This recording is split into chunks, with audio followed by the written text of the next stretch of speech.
Knock, knock. Who's there? It's Kelly Myerson, sleep expert.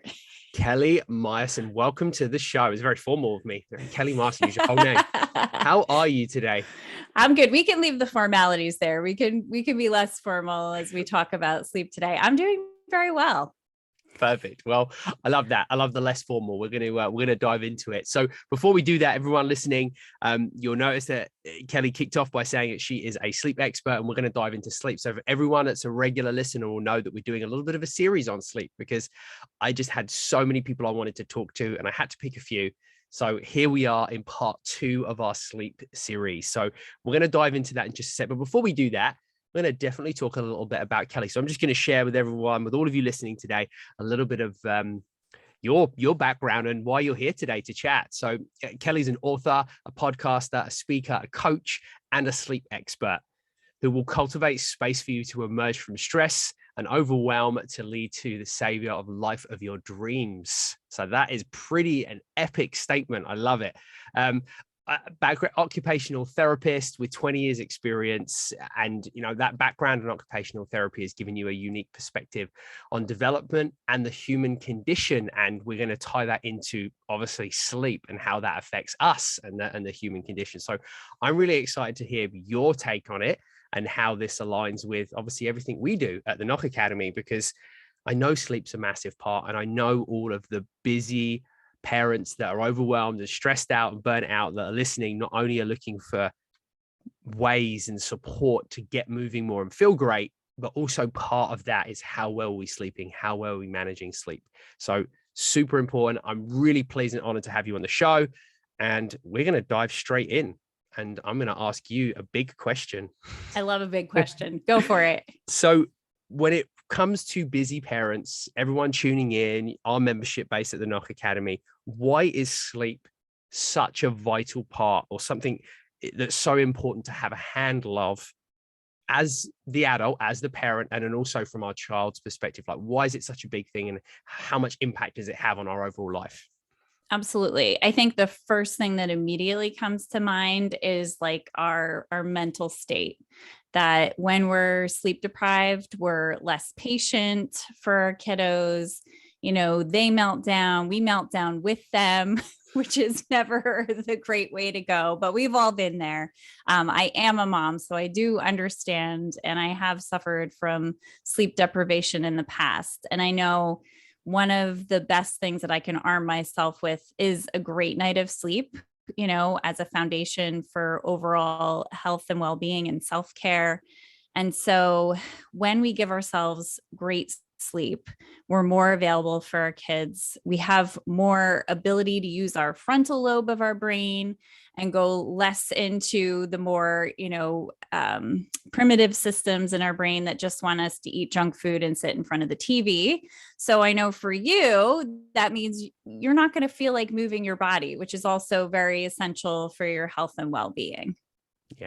Yeah, that was so well summarized, and it makes complete sense as a busy parent, as someone who's trying to fit things in and get that done. And I shared with you, just before we started recording, about the last 3 or 4 weeks in our house and what it's been like, and the impact on sleep when people aren't well in the house, and then how that affects the choices you make. And those choices can be, obviously, like you said, not being the calm when your child's in that emotional, place, and they're dealing with big emotions. Is, we need to be the calm and the safe space. And it's hard to do that when you're tired.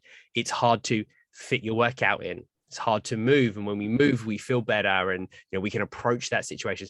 Not to mention that we're being a role model when we're doing that to our kids. So there's so many bits that are so important. And, that ties in so much to our kids as well, because how well are they going to perform at school? How well, are they likely to want to get their movement in for the day if they're tired, right? I think about that. If we don't have a great night's sleep and we're having a 15-minute walk to school, there's a lot of reluctancy and, dragging the feet and stuff. So we want to try and kind of set everybody up for success, right? Because then I get frustrated, she's tired, back and forward, and then everyone's kind of starting the day off on the wrong foot. So with that being said, obviously a broad topic, and we understand why it's so vital, and you summarize that so well. So now I'd love to kind of hear how, how we generate success for sleep within our homes, within our lives. And I know that you have an incredible framework where that is a way to support that, and it's kind of the foundation for it. So I'd love to kind of dig a bit into that framework and just give some really valuable tips for everyone listening on how we can start to build out this great quality sleep habit in our homes. Absolutely. So my background, like you said earlier, is in occupational therapy, and my specialty is sensory integration. So I've found over the years working with families with children with multiple disabilities and sensory processing disorders, there were many times working in school where the parents would say, listen, my kid is not sleeping. We're struggling. We don't know what to do. And so I'd sort of use that frame of, sensory processing and, helping get out of that state of fight and flight and building these routines. Then I went through my own experience as a new mom struggling with sleep, and finally came to the point of like, wait, I know what to do with this. When you're sleep deprived, you can't think well. So I didn't put it all together. So what I did was I took, a kind of if you think of 3 interlocking circles, and I thought about what are the components that really either assist in our sleep or cause issues in our sleep. And if we think about where they overlap in the middle, where are we getting our best sleep ever, right? That's what we want. We want our best sleep ever. So the areas that I look at are habits, mindset, and environment. So, and environment may not be the first thing you look at, but I know from having the sort of the both ends of the spectrum, having the disorganized, disarrayed bedroom when I was, first dealing with a newborn who wasn't sleeping, surprise, and not sleeping myself. And like, it was sort of this self-fulfilling prophecy. The room got messier, my brain got messier, my sleep got worse. And now moving to where I have a sacred sleep space. And so our bedroom is a space for sleep and rest and respite. It's not chaotic. It's not overwhelmed. There aren't all kinds of unfinished projects in the room, no unfolded laundry. And so that has such a tremendous effect on sleep. So that's sort of how I started my journey and kind of started applying these principles first to myself. And then as I was talking to other people in terms of their self-care and just got really passionate about sleep, I realized how this could fit so many other people's life situations. Yeah. And I love the environment. I think it's something that in my experience, having these, conversations with clients and, our academy members about sleep, is that I think environment is something people miss, right? I think I don't want to say it's common knowledge because it probably isn't, but it's probably fairly common knowledge that people understand, caffeine, technology, right? All those sorts of things that are going to keep us awake, but we forget what our environment does to us. And you mentioned something that made me kind of chuckle a little bit with the folded laundry and the chaos in the bedroom. And it's quite funny in our house because I'm very particular about that, but I'm also very good at ignoring it. So when there's laundry of mine, it has to go away before I go to sleep. It can't be out. But I'm very good at like ignoring the chair that's in our bedroom where Nikki puts her folded laundry. And she'll put it away. She just won't necessarily do it. Like it's not urgent for her, right? She'll just go to sleep. She doesn't care. And it's funny how like you have to have the room set, but I'm really good. There's like a line that runs down the bed because my side of the bed and my wardrobe, my closet is on one side and Nikki's is on the other side. I just pretend it's not there. I don't even care. I'm like, this side of the room is good. I'm just going to lie down and I'm just going to go to sleep. I love that. I can relate on, both having been the messy person and now being more the neat person. And that I mean, that's the thing. And that's like probably a whole other conversation about relationships and messes and keeping environments. But, I think it's this piece of we take for granted the things in our environments that set us up to fail, and that it seems like so innocent. You have this basket full of laundry, but I guarantee you're laying down in bed and you're like, oh, I didn't finish it. And it's not done. Or you've got like, projects in piles or receipts on your dresser, whatever it is. And, it's not so much just having that aesthetic of having it look really nice. It's just how it builds the energy of the room. And that decluttering and kind of keeping the space clear is one way to sort of set the tone. So in my world, in occupational therapy, we call it environmental affordances.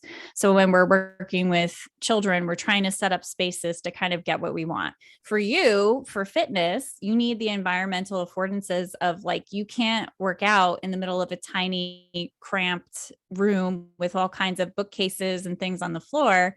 You need an open floor plan. You need that space so that you walk into that space and automatically, without anybody saying anything, oh, this is a space where I can exercise. I feel like it's going to be easy for me to exercise here. So it's applying that same principle to the bedroom. What makes it feel conducive to sleep? A little bit dark, a little bit cool, a comfortable set of sheets and pillows and things that you enjoy. And I also think somewhat of an element of serenity, like what just makes you walk in there and feel like the rest of the house can be a mess, but that feels good. And that sort of became like our tried and true way to survive through quarantine and being stuck at home and working at home and school at home and all that. We kept our bedrooms sacred spaces for ourselves so that at least at the end of the night, that was a place we were going to that we could feel like was a respite from the rest of the world. Yeah, I love that. I love that approach. And it's so important, right? When everyone was crammed in their houses together and suddenly, like, you have no escape from your family. They are here, and love them as much as you do. Sometimes you need to escape from them, and that's okay. So when it comes to environment, when we, just some like simple tips and some simple takeaways, it sounds like things like it needs to be a little bit cooler in there. Temperature wise is important. I'm big on this, and I'm also aware like Nikki has extra stuff on her side of the bed. So extra, she has like a weighted blanket and extra blankets, and she likes to be, she's always cold. So even for that, for her is cool. I'm like the one sheet person. I'm right. Like, no, I need to be like, there's no clothes, there's no thick sheets. I'm like, just one thin sheet. I'm good. Right. So I think it's important to understand that too, that it might not match with the person that you sleep in the bed with. So be aware of that, because you want to be able to regulate temperature. Yes. It sounds like it needs to be quite dark. So be aware of, maybe getting blackout blinds if it's quite bright where you are.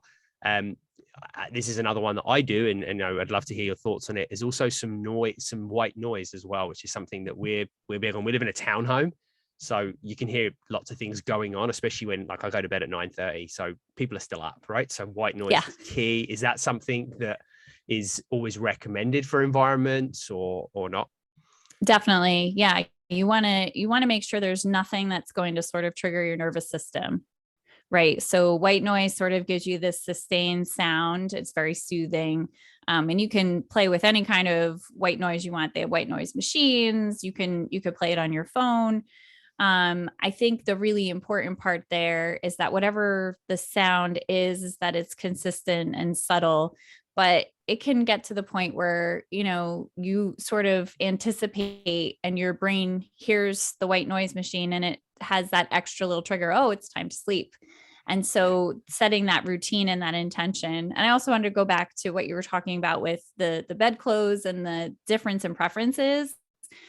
I think I have sort of a different perspective on that than most people do. Like, I feel like my husband and I tried for years to use the same sheets and covers and stuff, but just like, I love it super tucked in. He likes his feet free. And we figured out at some point, we're like, you know what? We might just be really happier and sleeping better if we just have separate blankets on the bed. And then we can have what we want, what makes us comfortable. Because ultimately that's what it is. So you had mentioned a weighted blanket. some people find that very soothing to calm their nervous system, and the deep pressure helps them fall asleep. Just everybody is different. But for you, you're like, I don't want to feel trapped. That would make me feel trapped. And then I'm going to feel anxious and I'm not going to be sleeping. So it's such an individual thing. I think it's okay to sort of honor each person's individual needs. And then, you can make your bed and look at it as pretty as you want with everything put together, but then, reset at night for everybody to be comfortable. Yeah, mine, that's us, like the nice tidy bed in the day, and then I just ruin it because I'm like, pull everything out. Yeah, we joke. I call Nikki's weighted blanket the death blanket because she's always like, just try it. It's so soothing. I'm like, when I put that, if I try to put it over me, and I'm like, I feel like it's going to kill me in my sleep. So I'm like, nope, get it away from me. So that's what it's playfully referred to in our house. I actually, one little tip I'd love to share with everyone as well is when it comes to white noise, we actually took on about, I don't even know now, probably about 10 years ago, having an air filter as our white noise, because it's doubles up. So you've got dual purpose there. You're getting the air filtered in your room. Although I probably need to clean it more regularly than I do. And then you've also got the noise. And what I find that also helps me as well is it means I don't have to have any device to play the white noise off of in my bedroom. So that means there's no artificial light. I won't have an alarm clock that's got like LEDs on it, like nothing, like it needs to be pitch black. So that's always a great way for me, and a good tip for anyone that struggles with. I'm sure some people can put their phone on airplane mode and put white noise on and not be bothered by it. But I know some other people would be way too tempted to have it in the bedroom. So that's a great, I plug my phone in the kitchen to charge. And then when I'm upstairs, I've got that on. So there's another little tip that I picked up because I'd be way too tempted to like check my emails. So I just turn it off and leave it downstairs. 100%. And I'm the same way. Like mine is plugged in across the room. I know that's a hard thing for people because some people, they use it as their alarm clock. It sort of becomes this crutch that we have, right? And I think technology is fantastic. It makes it so that we can do a podcast like this and we don't have to be in the same room. We're in different countries, so I think it's fantastic, but we have to have it work for us, not against us. So I agree with you. I think the air filter is a great idea. A fan sometimes is enough. It doesn't have to be high tech. It can be low tech, just having a fan that blows. I find we'll put that in my son's room when we need to I know this time of year, the birds are out so early and he'll wake from the birds. So we have a fan running in his room. So that gives just a little extra noise to kind of cut out the outside noises. Yeah. And you mentioned the alarms and people using for the alarms. So give another one little tip, and then we're going to move on for everyone else listening again, is get a silent alarm that you wear. And the reason being is you do not need to have your device in the room for it to operate. Plus, it's also a marriage saver. So if you are married and you wake up excessively earlier than your partner, like I do, like 2 hours before, my life wouldn't be worth living. So I have a silent alarm. It vibrates on my wrist. I can get up. I can quietly leave the bedroom and go about my day, and everyone else stays asleep. Plus, it's my time for me. I get like an hour and a half, 2 hours to myself, which is bliss. So yeah, there's a little tip, and you can put them on like an Apple Watch, Fitbit, but you can just buy an actual band that's a silent alarm as well. So yeah, definitely that's another little tip to help with your environment. And just from the health and fitness side for me as well, I think the important thing with having that environment is that you got the temperature is a key thing. So I find this for me, like the more you exercise and work out, and that regulation of body temperature, I find anyway, that I'm always a lot hotter. So be aware of that, especially if you're working out closer to bedtime.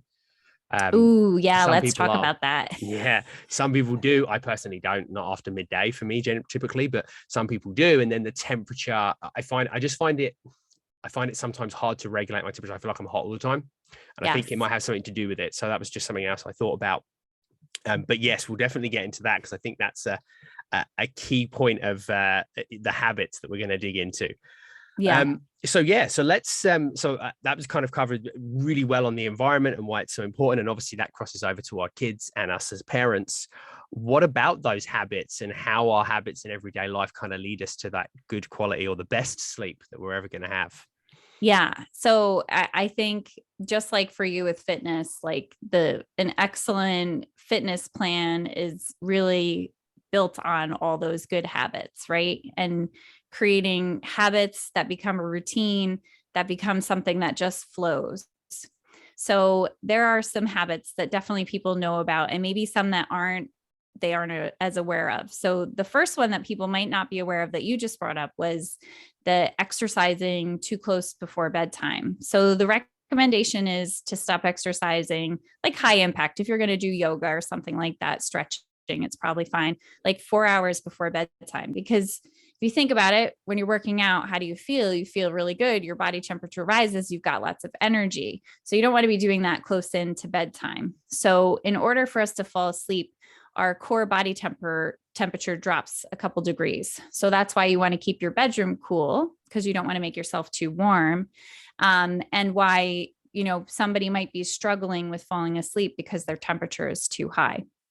So one thing you can do, interestingly enough, is take a hot shower, hot bath before bedtime, which helps bring your core temperature down. So it doesn't make sense, but because your body is hot, then your body wants to become more cool. So it's sort of like the same theory behind taking like a partially cold shower or doing like cold therapy that people do that helps you feel more alert.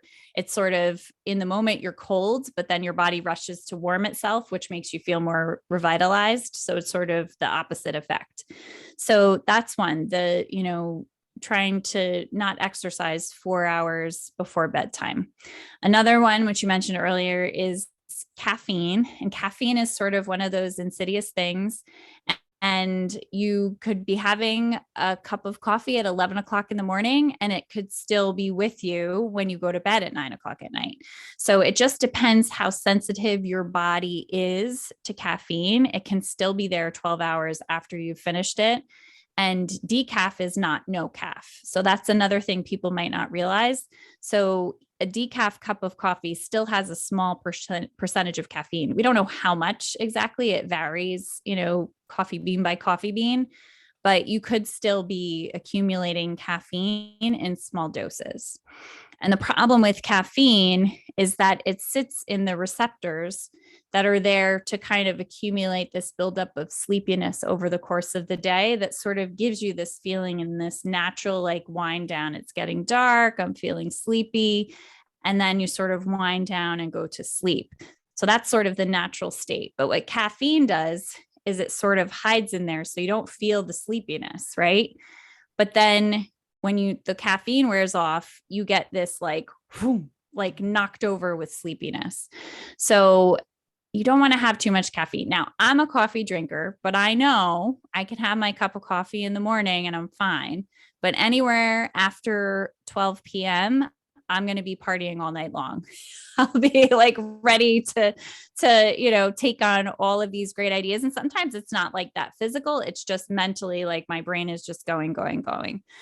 So that's another habit that is helpful to kick. And especially if you're struggling with sleep, these are things that you can sort of tailor down and say, okay, so let me cut back on the exercise too close to bedtime. Let me cut down on my caffeine and see if there's a difference in how I'm sleeping. Yeah, that is really interesting. I get asked that question a lot. And my answer is you metabolize it quicker. Some people do, some people don't, right? You have to be so aware. And people always laugh at me. They're like, how do you drink coffee that late in the day? And I'm like, I could literally drink it now. And we're recording at like 8 p.m. And I would go straight to sleep at 9:30. Doesn't affect me, but I think that's just habitual for me. It's never really given me that. And I don't drink it for that because it doesn't really do that for me. I drink it because I like the taste and I enjoy it. So it's very different for everybody. Just a sidebar question before we continue on habits is I know that there are busy parents listening right now that are like, it gets to 3 o'clock and I'm exhausted and tired and I need a cup of coffee. And then they're in this cycle of I'm drinking the coffee to feel alert and awake to get through the rest of my day. And anyone with small kids, school age kids knows that like 3 till like 7 is chaos. It is. How do we get like there's that cycle? I'm not sleeping because I'm having coffee to get myself through the day. I have a few thoughts on how exercise can impact that. And you mentioned the like cold showers. You can move, which is always going to help you. Is there anything do you come up against that a lot? And is there anything you kind of can coach people to kind of break that cycle? Yeah. Well, and I've definitely done it like that 3 o'clock, like this is going to get me just a little bit longer. And then it's 11 o'clock at night. And I'm like, I need to sleep. Yeah. So I think exercise is a great way. Light exposure, fresh air in the afternoon, go for a brisk walk. That's where I would say like that 3 o'clock time is a great time to get your workout in, a great time to get your heart beating, let those endorphins come in and naturally kind of keep you going. But they're going to start to wear off in a few hours, which is right around the time that you want to be in that wind down state. So I think it's multi-layered how to sort of address that if like that 3 o'clock cup of coffee is what's keeping people going, because it's probably not just the 3 o'clock cup of coffee. It's probably a couple other layers to that is delaying bedtime in general. And look, I'll tell you, I've been that mom who was like, I've got to give everything I've got to my child, my husband, my work, and just keep giving, giving, giving, and not prioritizing self care. And so, very often, what would happen to me is even if it was bedtime, it would be like, okay, so I can either go to bed and get a good night's sleep or have some time for myself. And so it really took me prioritizing self care time and figuring out what that would look like in my schedule and then kind of filtering everything else through. Then sort of getting to the end of the day and being like, I didn't prioritize myself yet. So now I need to do that. But then it's sort of like it's not a winning situation either way, either sleep deprived or self deprived. And Yeah. that never felt good to me. So any of those parents who are grabbing that 3 p.m. cup of coffee, there's probably a bunch of other little habits that we could tackle, to help with that. So I think it does come down to, one habit is being prepared, is really having a plan and a schedule and setting the expectation and communicating with your family what's happening when. Sometimes my husband and I sit down over our cup of coffee on the weekend. We're like, okay, what are we eating for dinner every night this week? Who's going grocery shopping? What's, in the rundown? You know, we talk about technology being bad, but technology isn't all bad. We do a shared calendar, which means when we get appointments, we put those appointments in and we can both see them, which means we're a little bit more prepared and organized. Okay, so you're doing this one night, I'm doing that. And we know, okay, then the other person is going to be responsible. And so fitting all those pieces in, preparing ahead of time makes it so much easier than trying to scramble. Like it's like scrambling to get ready for school or work in the morning when you haven't picked out what you're wearing the next day and you haven't packed all the lunches and you haven't figured out what everybody's, eating for breakfast and wearing to school. And did you do the laundry? And so it's those routine elements that keep everything running that if you're not managing and conscious of can sort of get in the way. And then it becomes those routine elements that you're also trying to do at 11 o'clock at night when the kids finally fall asleep. So, sort of my rule of thumb is I know that after my son has gone to bed, I'm good for nothing. So, I don't anticipate that is productive time for me at all. But like you, I can set the alarm on my wrist to get up a couple hours earlier and do some of those things, and it makes it so much easier to get through the day knowing I've given to myself first, taking care of things. And then it's like falling dominoes at night. It's dinner, homework, relaxation, bedtime for the kiddo, bedtime for me. So I don't try to do too much after he goes to bed because I know that would always be stressful for me as a parent. Like I know I've got all these things I need to do. So then there's this added pressure when you're trying to help your kiddo fall asleep. And it's like you can't be present with them in the moment they're feeling vulnerable and really needing you. And you're always torn. So that's one tip and trick that that really helped me not to have any expectation of anything happening besides my bedtime. Plus, I fall asleep putting him to bed. I'm sure there's lots of parents that can relate. Oh, 100%. I literally did it on Sunday and walked down the stairs about half an hour later. And Nikki said to me, "Did you enjoy your nap?" And I was like, yes, I did fall asleep. That is why I've been up there till like half an hour after what I normally am. Yeah, I love that. And I think it all comes back to that planning, right? Like you said, you plan to do it in the evening if that suits you. You plan to do it in the morning. You plan around that. And a few little things that I'll add from my experience too is we spoke about kind of breaking that mid-afternoon kind of like lull in the day. If this is a time where you've got, you're picking up kids, and even if you're not, like if it's just a time of day, like we said, get up, move, go do your workout, then whatever it is, break it up with something else. But especially if you've got younger kids, you can walk. So I often walk to school. It's about 15 minutes and we walk back. That's at like 2:30, 3 o'clock. So it's like the perfect break.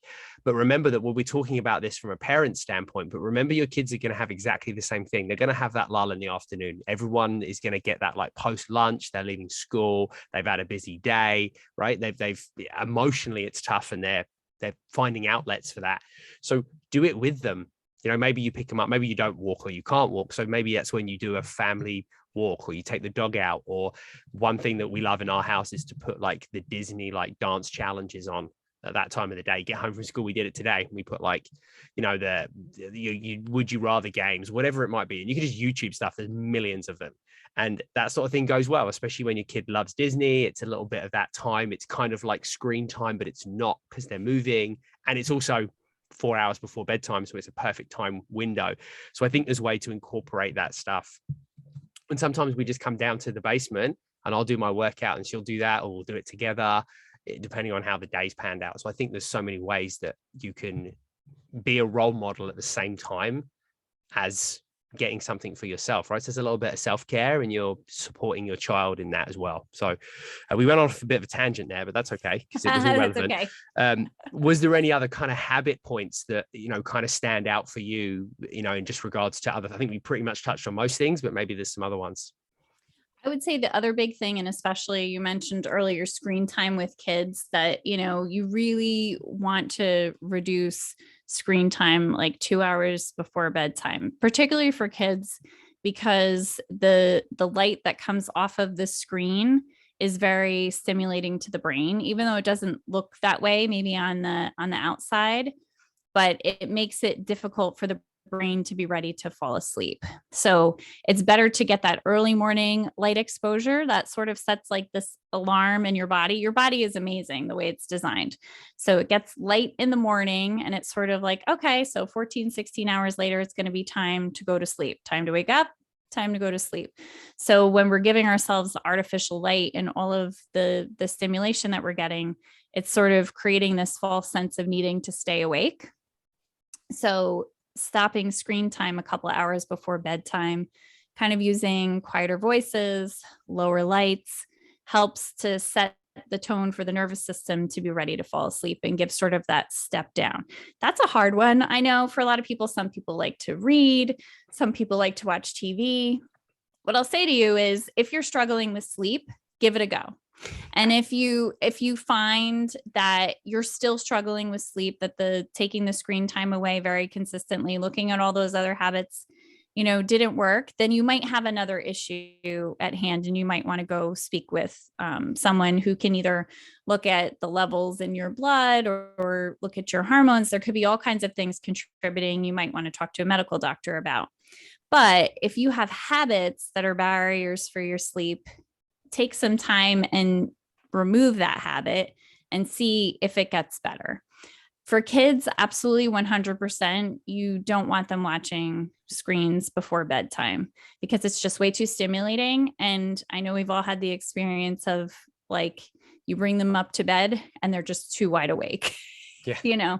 So it's one way to sort of help them to soothe, to be ready to sleep. And it's teaching them that habit as well. I think so important what you're saying about being a role model for your kids and helping them to understand by your model, what you do, that this is how we take care of our bodies and how we prepare ourselves for sleep. Yeah. And I think that makes a great point, but a wider point too, which I think is so important to touch on now while we're talking about it, is what we're doing for our kids is what we should be doing for ourselves and vice versa. So if we're trying to build sleep habits in, and anyone that's had a young kid wake them up, or anybody wake them up in the middle of the night, even if it's your partner waking you up, and we always joke about this, right? If one person has a good night's sleep, the other person typically does. And, the opposite is true as well. So build the sleep habits for your family. And if you're saying to your kids, no screen time before bed, because you know that it's stimulating them and keeping them up, then look at your own habit. It's no different than if you're going to say to your kids, are you going to serve them a meal without any fruit or vegetables that's going to give them micronutrients and balance in their meal? Probably not. Are you doing the same thing though? Is that how your nutrition looks, right? And that goes from things you should be including, but also things you're excluding. I just literally, there was an episode that went out last week, recently, depending on when you're listening to this, but it's an episode or two back where we spoke about this, where we should be role modeling that. If we're removing things from our nutrition and we're avoiding things, and then we're showing our kids that, like, how would you deal with it with your child, right? Would you deprive them of something in their diet? Probably not, right? And so the same thing goes, right? It's exactly the same. And also you think about it from the broader sense of life is, how do you treat your kids when they fail at something? How do you have that conversation with yourself, right? Yes. So take sleep, nutrition, movement, and everything, life in general, the way we approach stuff. So I think that's such a wider point that can be so impactful. Is that we look at that and we let's try not to be hypocritical about it, basically, right? Parent ourselves as well. Yeah. Well, that's what I learned anyway. Yeah. So I think those are sort of the core, pieces for habits. And I think what's really important to understand too is that habits are very hard to change. That's what the science shows. I know a lot of times people say it was 21 days to form a new habit. It's actually probably more like 66 is what the median is, scientifically based. They've done the research studies to show, but that doesn't factor in, like, how are you setting yourself up to succeed or fail? And like you said, like, how do you treat yourself when you are not successful right away? Do you just backslide? So it's, how do you rally around yourself? And I also find one of the ways to reform some of these habits is to sort of figure out what would be so motivating and exciting for you that it would sort of pull you through that change. So let's say you're someone and your bad habit is staying up past bedtime. Like I said, like the mom who just put the kids to bed, hasn't had a moment for herself. So she stays up later doing whatever, whether it's watching TV, doing laundry, just reading a book, having some time to herself instead of going to bed. So what kind of a routine could you create? Is it taking a bath, taking a hot shower, having like a nice facial that you do for yourself, but sort of pairing something that's enjoyable with the new habit, So I know anytime I've started a new fitness routine, I'm like, well, I'm going to go buy a new fitness outfit because then I'm going to be excited to put my new fitness outfit on and my new sneakers, and I'm going to be more motivated. So it's also using your nervous system to your advantage and not just sort of, fighting and, grin and bear it and just get through. Like, how do you make it more enjoyable for yourself? Yeah. I love that. And I was just thinking while you were talking there that celebrating the successes. So, how do you make it fun? What I find fun when I have a good night's sleep and I feel energetic in the morning. So if that's how you do, like, that's how I do it in my personality, right? So I tell myself, I'm like, I could really just do with like watch a show or just lie on the couch. And it's like 9:30 and I'm like, I'm going to feel like crap tomorrow. And I know it. And, I think if that's something that you struggle, because it's easy to forget that. So I would, one thing I recommend to people with their health and fitness in general, and sleep is part of that, is record it, have a little tally, like get a calendar and tick off every day that you feel like you've had a good night's sleep and you're restful, and think about what you did the previous days to create that success, because that's going to help that forward momentum with it. And, maybe that's for me, because I'm a bit particular about things like that, and I like that, to see it and to be structured. So if that's something that fills you up as a personality, like it's something that works really, really well for me, to tick those things off and kind of keep track of stuff and almost journal it.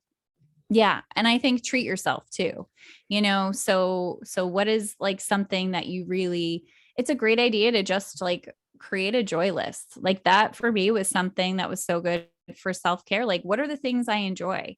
I think as parents too, we sort of sometimes forget the things that are fun for us, and we sort of get into the business of being parents and working and all the things we do and we forget. So that's a great exercise. Just like sit there and just write down, what are all the things you enjoy? Things are expensive, things that are free, like a whole variety of things.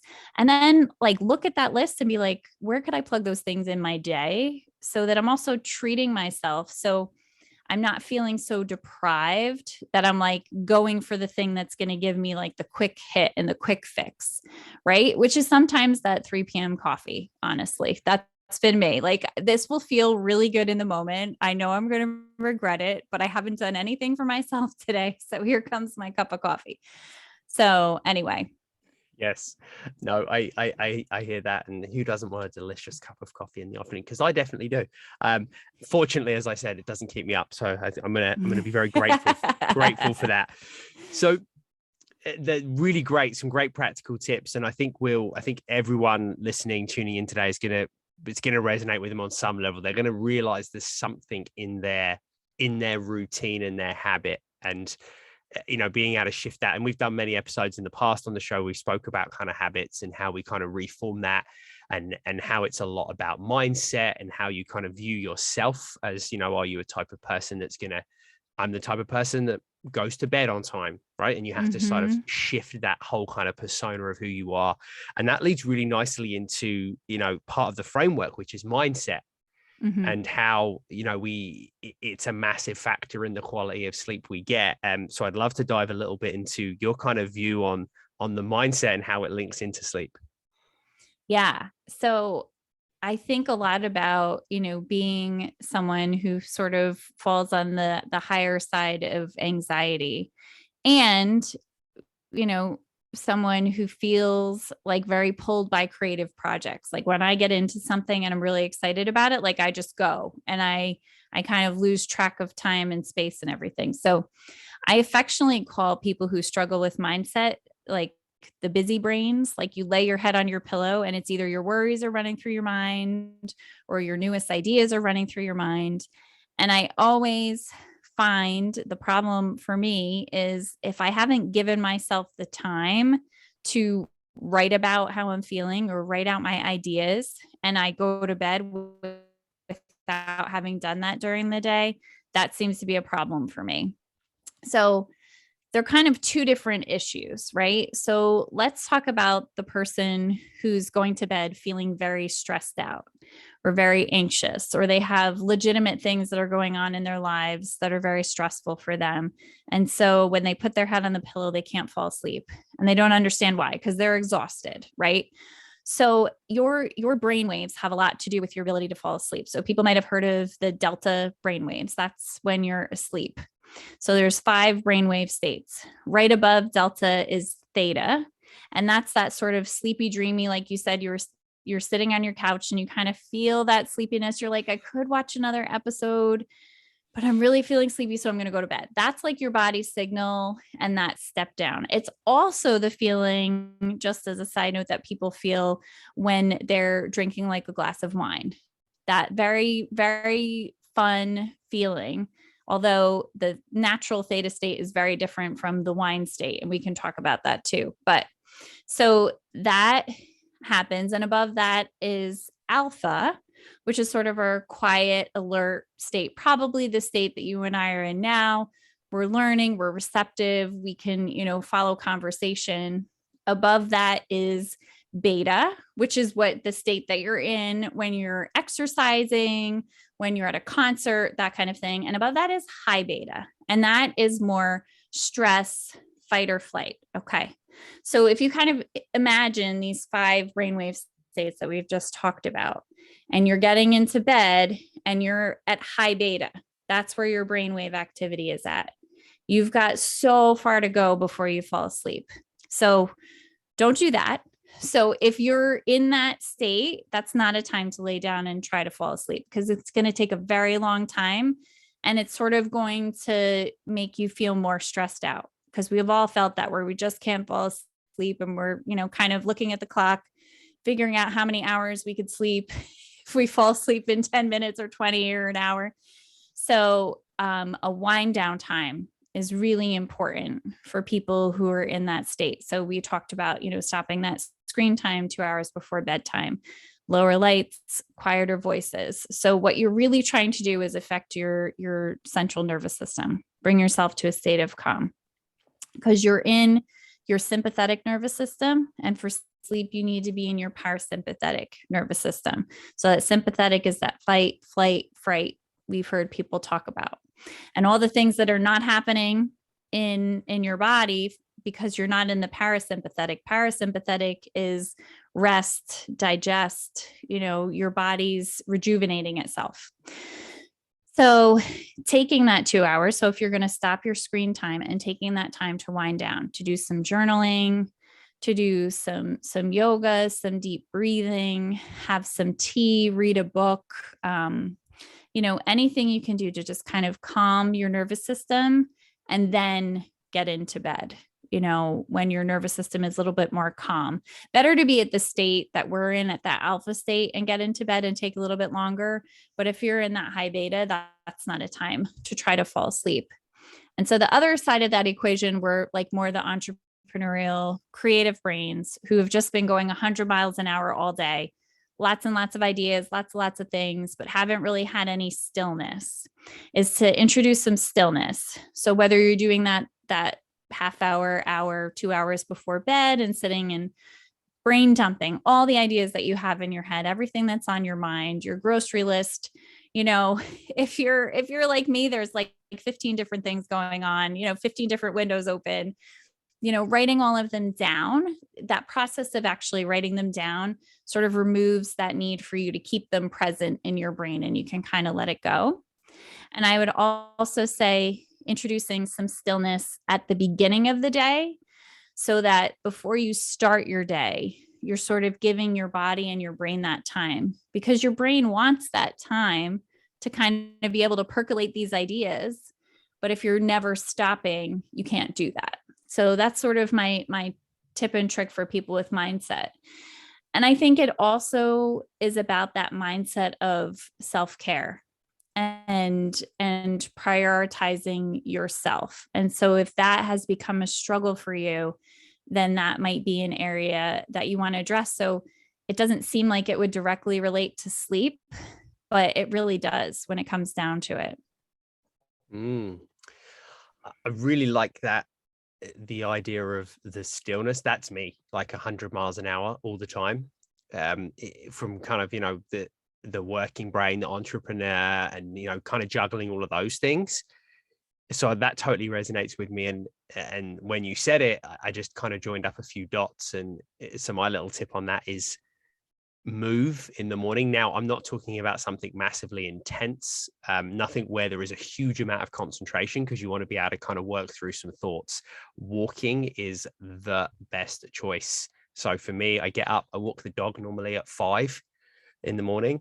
And that's my time. I'll work through so many things in my head. If I've got like 45 minutes to kind of figure out all the things that need to be done in the day, how I'm going to do them. I have a lot of my best creative ideas as a business owner at that time for that reason. Plus, I'm an early person naturally, so I'm a bit more creative at that time of the day.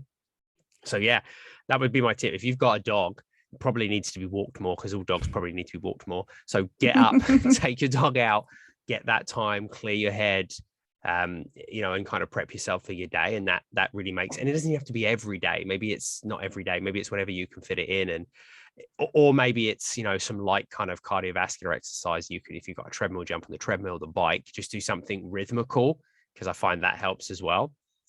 So yeah, I really love that idea. And, the mindset around everything is key, right? Like whether it's sleep, there's a system for that. There's things you can do, whether it's your nutrition, whether it's your exercise. I mean, it's huge. And I don't think people generally, and lots of people listening now, will join up the dots with their mindset and their sleep. I think we kind of just, and I'm guilty over here. I laughed about this on the last part of the series we did, where I see sleep as an inconvenience. Um, it, and it isn't just the end of my day. I can't see it like that. I have to see it as this recovery tool, as this way for my brain to get what it needs, my body to get what it needs. And it's taken me a long time. It took me 35 years to figure that out. It was just an inconvenience to me. And it still is a little bit, because I've got so many things to do. I'd like to be up. If I could sleep for 2 hours, I probably would, if that got me what I needed, but I know it doesn't. So, and I know a lot of people listening will be thinking that too, but go back and listen to part 1 if you haven't. We spoke a lot about the kind of time, the length of sleep, and the why we do it. And it's so important. And, and just to tie on to what I said is, if you're thinking to yourself, well, I can't get up at 5 a.m. and I can't go out and walk and do something active because I'm too tired, is then look at your habits, because that's important. And you've got to be able to set yourself up for that, right? So, have that sleep. And of course, if you're having crappy sleep, you're not going to want to move. And as you said, you don't show up great as a parent. You don't make great nutrition choices. Like, all of these things happen as a result. And I love that we were able to dig into those 3 kind of parts, and that foundation, because foundation of your health is your sleep, really. And I'm starting to learn that more and more. And I talk about it a lot in what we do, because it's such amazing part of life that we miss, and is so important. And although we don't really get to experience it because we're asleep, it's still an amazing part of it. Unless you really start dreaming. So that's the thing for me. Like, when I start getting enough sleep, and I probably need more towards like 8 to 9 hours, because it really depends on how your sleep cycles go. But,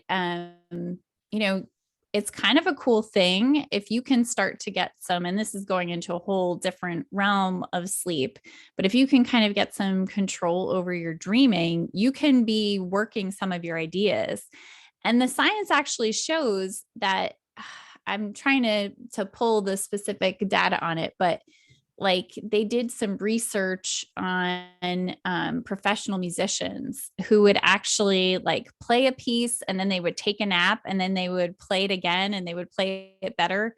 I'm not remembering it accurately, but like that part of taking in new information and then sleeping sort of keeps it all together for you. And if you're someone who's in school, if you have a test on Friday, it's just as important that you get a good night's sleep on Monday than it is on Friday. So like, some sleep deficit earlier in the week could have an impact on your performance. So it's sort of this accrual. So can you, catch up on sleep? Not really, but it's never not a good time to start working on improving your sleep habits and the routine that you have around it. I love it. I love that the catching up on sleep thing. I always thought that was funny. I'll sleep in tomorrow and it'll make up for it. Yeah, sorry, people. I mean, you can. This is the thing, and I will say this: that if you're a brand new mom with a newborn, this information is not for you. We probably should have said that at the start. Yeah. It is totally about survival and, feeding the baby, taking care of the baby, taking care of yourself. And so I think it's a little bit different for new parents, that you can absolutely take naps and try to catch up because you need to be surviving. Yeah. It's a different mode. But when you have little ones who are sleeping, then you definitely, it's very important to keep up with all that sleep. And I wanted to say too, if you're someone who's hearing all these and you're like, I've got a little bit of an environment problem, I got a little bit of habits, I got a little bit of mindset, I'm overwhelmed, I don't know where to start. I actually do free 15-minute conversations where I let you sort of mind dump your sleep issues, and I can help you tease out where to start.